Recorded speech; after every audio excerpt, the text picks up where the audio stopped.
वक्फ board पर 9 अगस्त 2005 को पहला एपिसोड मैंने किया था। ये एपिसोड जब किया था तो हमें कई लोग मजाक करते थे कि ये कहां से वक्फ बोर्ड पकड़ के लाया, सुरेश चौहान के ऐसे किसी को भूत बनाकर लोगों को डरा रहे हैं, ये क्या होता है वक्फ बोर्ड। बड़े बड़े सांसद, बड़े बड़े नेता, बड़े बड़े पार्टियों के प्रवक्ता हमारे रिपोर्टरों को कहते थे सुरेश जी कुछ भी पकड़ लाते हैं। हिंदुस्तान का मीडिया तो जानता ही नहीं था, लेकिन आज इस देश की संसद में, लोकसभा में, राज्यसभा में घंटों दर्जनों घंटे इसके ऊपर चर्चा हो रही है। सुदर्शन के पुराने दर्शकों को पता है जो जो यहां बोला जाता था वही संसद में बोला जा रहा है। हमारी स्क्रिप्ट पढ़ने के लिए राजनेताओं को मजबूर होना पड़ा, क्योंकि हमने खलनायक की चाल को बहुत पहले जाना था। और जिस वक्त का नाम लेने की ये जनता कांपती थी, राजनीति कांपती थी, आज वही संसद के कटघरे में खड़ा है, उसका अस्तित्व सवालों के घेरे में है। लेकिन वो दिन अचानक नहीं आया है। बिंदास के भी पहले, जब बिंदास नहीं शुरू हुआ था, तब चैनल के प्रारंभ में मैंने इसके लिए आवाज उठाई थी। वैसे तो मैं कॉलेज में था, तब मैंने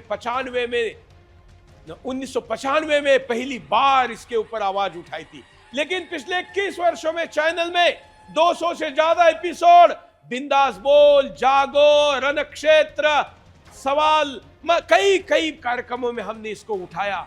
कई धमकियां आई, कई प्रकार के आर्थिक प्रतिबंध लगाने का प्रयास किया गया, लेकिन हम पीछे नहीं हटे, क्योंकि हमारे लिए 1 सेंटीमीटर जगह भी उतनी जरूरी थी। इसके पास तो कई लाख एकड़ जगह थी। और इसलिए आज पहले जरा विस्तार से इस मुद्दे को देखिए। में आधी रात को वक्फ बिल पास किया गया। लोकसभा ने रात 1:56 पारित किया हुआ ये वक्फ संशोधन विधेयक आपके सामने टीवी के स्क्रीन पर आपने इसके पहले भी देखा होगा, लेकिन मैं रात 3 अप्रैल रात 2:32 पर राज्यसभा में भी बिल पास होने का चित्र दिखा रहा हूं, ताकि यह ऐतिहासिक क्षण ऐसे ही नहीं आया है, ये आपको बताया जा सके। एक से ये सारा जो आप स्क्रीन पर देख रहे हैं, इसके पीछे हमारी तो 21 वर्षों का संघर्ष है ही, लेकिन हमारे साथ देने वाले और हमारे दर्शक और इस विषय पर आवाज उठाने वालों का भी यह ऐतिहासिक क्षण है, जब हमने कही हुई बात संसद के अंदर मोहर लगी थी 4 शेरों की, आज वटवृक्ष बन चुकी इस जनहित की मांग का पौधा सुदर्शन ने लगाया था। और इसलिए हमारे लिए ये वीडियो ऐतिहासिक है, आपको ये जानना जरूरी है। अब जरा रिपोर्ट दिखाते हैं।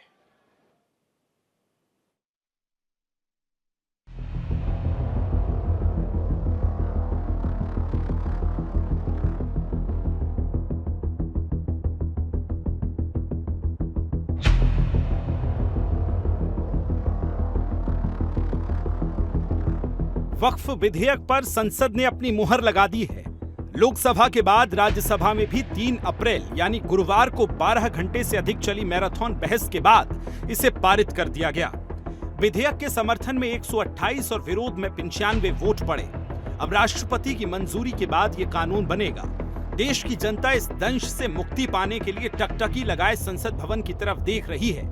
आज बट वृक्ष बन चुकी इस जनहित की मांग का पौधा सुदर्शन न्यूज ने आज से 21 वर्ष पहले ही बोया था। हालांकि निजी तौर पर देखा जाए तो हमारे प्रधान संपादक डॉक्टर सुरेश चौहान के जी ने किशोरावस्था से ही वक्फ वोट की विश्व बेल को खोज लिया था।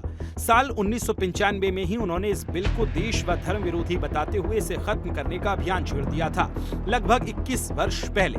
ये बात तब की चल रही जब गली गली, नगर नगर और शहर शहर भाईचारे की भांग का असर दिखाई देता था।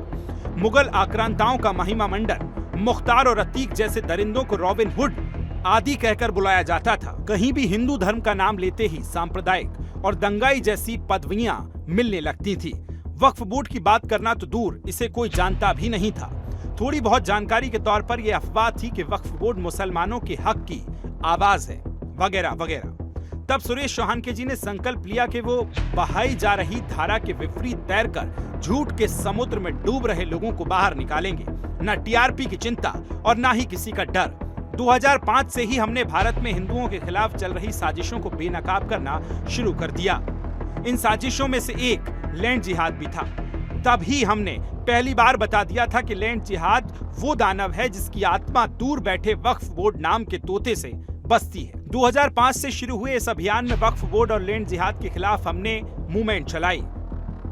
न सिर्फ टीवी सीरियल की सीरीज चली, बल्कि ग्राउंड पर उतरकर खतरे भी झेले। कई बार आतंकी हमलों का खतरा और अलर्ट आया।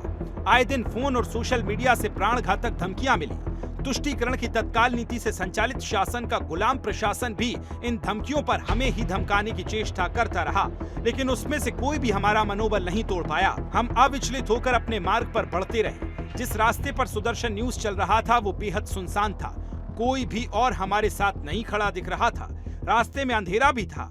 इधर उधर से पत्थर भी फेंके जा रहे थे। कोई हाथ पकड़कर खींच रहा था तो कोई पैर। हमारे साथ सिर्फ गिने चुने सच्चे साथी थे।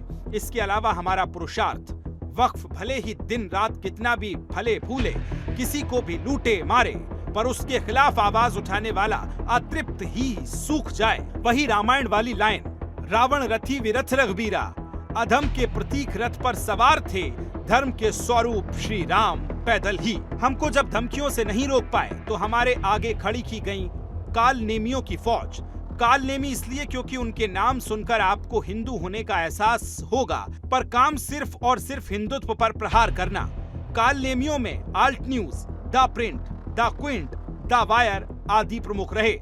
वैदिक नाम वाले स्टाफ से भरा न्यूज लॉन्ड्री का नाम एक काल नेमी तो हमारे उन सहयोगियों के खिलाफ ही मोर्चा खोल दिया जो हमें विज्ञापन दिया करते थे। उनका सिर्फ एक लक्ष्य था, हम सरेंडर कर दें, पर हम ठहरे छावा। कट सकते हैं पर झुक नहीं सकते। Bureau report, Sudarshan news.